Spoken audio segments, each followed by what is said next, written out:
মায়া, মায়া, জি ফখা ভাই। আমি ফকা না, আমার নাম ফখরুল আলম। এটা তো তুমি জানো তাই না? কিন্তু আমার তো এই নামটা খুব পছন্দ হয়েছে, ফখা, কত সুন্দর, কিউট একটা। আচ্ছা শোনো, তোমার সাথে আমার একটু জরুরি কথা ছিল, একটু টাইম দেবা প্লিজ? এখনই?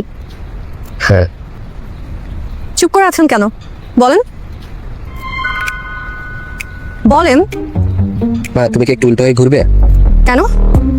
কারণ কথাটা আমি উল্টো হয়ে ঘুরে বলবো, আর তুমি উল্টো হয়ে ঘুরেই শুনবে। ফখা ভাই, আপনি কিন্তু অনেক অদ্ভুত বিহেভিয়ার করতেছেন। Please Maya, please. ওকে,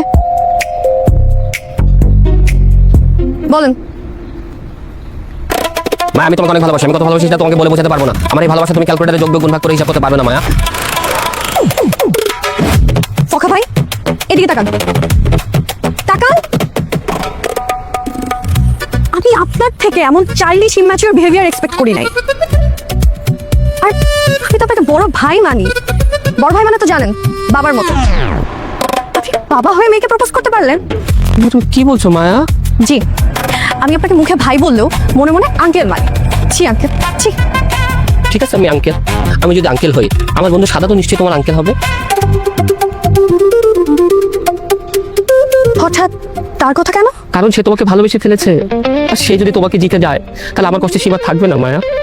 আপনার কেন কষ্টের সীমা থাকে না? কারণ শত্রুর কাছে পরাজয় মেনে নেওয়া যায়, বন্ধুর কাছে না।